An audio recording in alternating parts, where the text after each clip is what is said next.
Começando então a parte 3, tá, pessoal, da nossa aula de formação da sociedade brasileira 2, a aula sobre os anos 30 até a primeira experiência democrática. Bom, após então a Era Vargas, o que surge no cenário político brasileiro? Nós temos então a criação dos primeiros, talvez, primeiros não diria, mas as primeiras referências nacionais políticas, tá, dos partidos políticos. Somente relembrando, tá, pessoal, nós tínhamos na época do Império dois partidos, que era o Partido Liberal e o Partido Conservador, os Saquaremas e os Luzias, e na República Velha, que é o período de 1879 a 1930, nós tínhamos aqueles chamados partidos estaduais, lembram? Das oligarquias estaduais, enfim, sem uma maior proeminência ideológica e uma organização política maior. Aqui não, aqui a gente tem um começo, né, passando a Era Vargas, que tinha anulado os partidos no Estado Novo. Apesar do preconceito que existia na época sobre os partidos, então eles são criados. Então, a primeira referência aqui que eu faço para vocês é o Partido Trabalhista Brasileiro. A primeira questão que eu já gostaria de deixar bem claro é que não confundam o PTB atual, né, o PTB do Roberto Jefferson atual, do PTB antigo, porque houve muitas mudanças, inclusive. A referência que eu sempre faço é que, ainda que com muita distância temporal, talvez o Partido Democrático Trabalhista, o chamado PDT, né,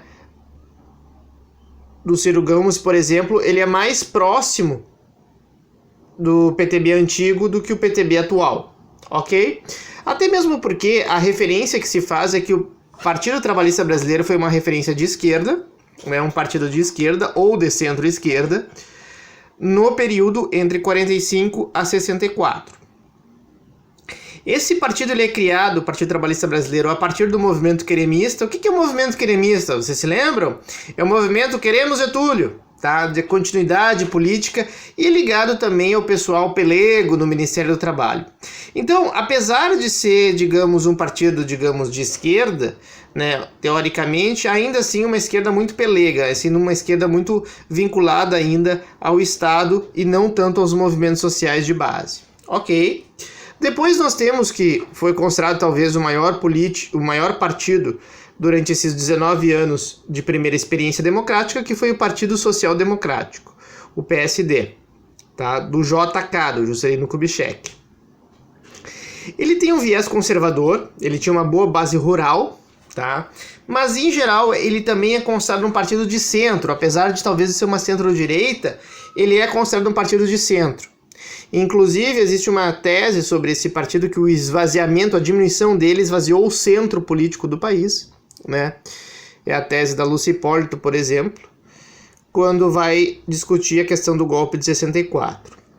Nós temos a UDN, a chamada União Democrática Nacional, que é um partido que, em seu início, ele não tinha um viés ideológico muito claro, inclusive algumas veias da esquerda pertenciam em seus quadros ali por meados da década de 40, ok? Mas ele vai se tornando cada vez mais à direita. A sua principal figura é o ex-governador da Guanabara, Carlos Lacerda, que vai ser essencial para entender a história política brasileira, como veremos mais adiante.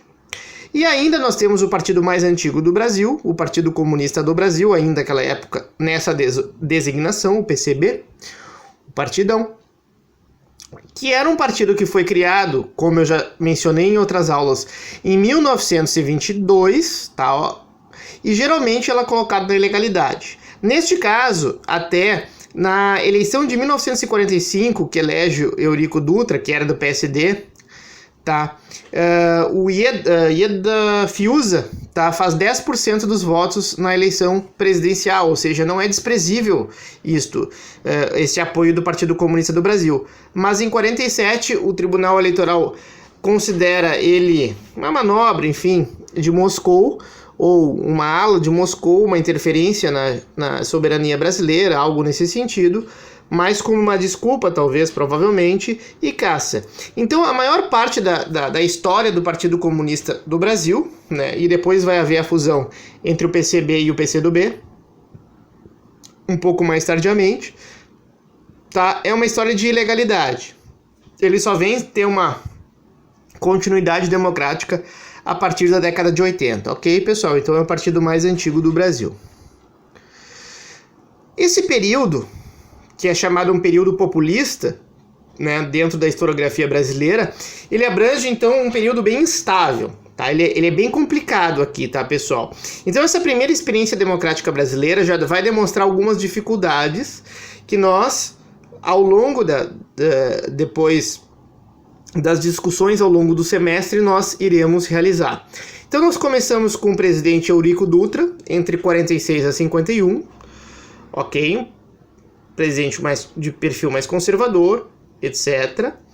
Depois nós temos Getúlio Vargas, que aqui sim é eleito democraticamente, ou seja, Getúlio Vargas volta ao poder depois da era Vargas, mas daí como, né, um presidente eleito democraticamente, até o seu suicídio em agosto de 1954.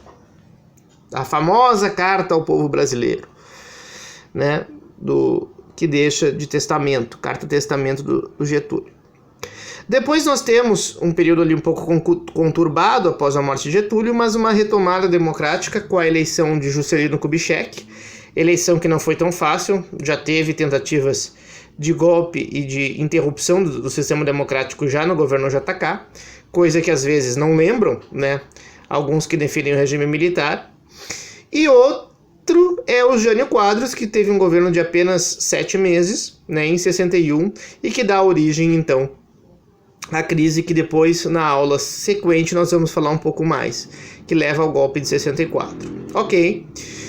Contudo, tá, pessoal, devido às várias crises presidenciais, nós temos vários vices que acabam assumindo ou outras figuras políticas como o presidente da Câmara e presidente do Senado. Entre eles, Café Filho, Carlos Luz, Nereu Ramos e, por último, o vice-presidente Jango, ou João Goulart. Tá? Também esse período ele é conturbado e houve um período parlamentarista. Vocês não sabiam disso? Então saibam, no Brasil nós chamado período parlamentarista, que na verdade, na minha concepção, uma definição mais rigorosa, era quase que um semipresidencialismo, ok? Um parlamentarismo muito ruim, muito mal colocado, muito mais como uma imposição militar ao governo de João Goulart. Mas isso nós vamos ver com calma mais tardiamente. Eu falei período populista, então eu tenho que falar o que é populismo. Esse conceito ele é bem complexo, tá? Eu vou aqui fazer duas referências muito boas para vocês. Tem um que é o Populismo na Política Brasileira, de Francisco Vefort. Desculpa aqui, pessoal, aqui tem um erro, não é Franziso, tá? É Francisco mesmo. Me desculpe essa minha falha.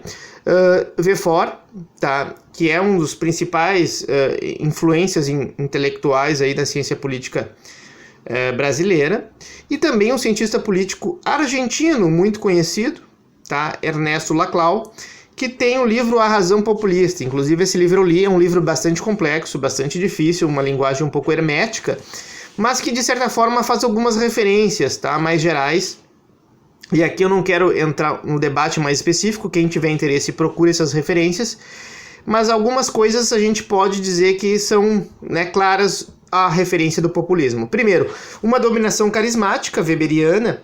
Vocês estudaram Weber, né, os tipos de dominação tradicional, racional legal, enfim, e a dominação carismática. Então essas figuras carismáticas políticas, o Getúlio Vargas aqui é o grande exemplo, né? O que essas figuras fazem, essas figuras carismáticas? Eles apelam diretamente às massas, ou seja, eles não têm uma intermediação com organizações que geralmente se prezem em democracias liberais. Porque as organizações políticas como os movimentos sociais, os partidos e sindicatos, eles são essenciais para a gente fazer, digamos, essa intermediação, esse canal de comunicação, né, digamos, entre a sociedade civil e o Estado. O partido cumpre essa função durante muito tempo, e naquela época, muitas vezes, o Getúlio Vargas ele não tinha uma referência ideológica tão clara e um partido tão claro. Vejam bem, a gente faz uma brincadeira, duas brincadeiras, né, com o Getúlio, né, quando a gente, mais ou menos na história. Com a mão esquerda, o Getúlio cria o PTB, ele teve um peso enorme na criação do Partido Trabalhista Brasileiro, e com a mão direita ele cria o PSD. Ele tinha os pés, digamos, em ambos os partidos, embora em 51 ele foi pelo PTB. ok? Também se faz uma outra brincadeira em referência a Getúlio Vargas, que Getúlio era o pai dos pobres e a mãe dos ricos, né? Numa clara referência. Eu até às vezes me lembro de um certo político brasileiro do início do século XXI aqui falando em Getúlio Vargas, algumas questões, tá? Mas não vou atribuir maiores polêmicas aqui que eu tô sendo gravado, mas às vezes parece algumas questões assim, pra gente comparar realmente essas figuras políticas com os atuais políticos na nossa era, ok? Então assim... Esse apelo direto, né, sem intermediação, essa coisa do discurso, tá? Ele é muito vinculado no populismo, né? Os populistas muitas vezes eles não gostam de ter assim de uma referência forte, de um partido político forte, e ficam às vezes mudando de partido, ou eles são a cara do partido, tá? Brizola, já falecido, também tem uma questão que já é mais ou menos dessa época. Ele foi governador no período quando Jango assume o poder, tá? Depois a gente vai discutir mais sobre isso, a questão da figura do Brizola, já político gaúcho já falecido, para quem não conhece, ok? Que vai ter que também tem um carisma muito forte. Também nós temos a noção aqui, no caso do populismo, que é sempre, o populista, ele sempre vai dizer assim que eu represento o povo contra os ricos, contra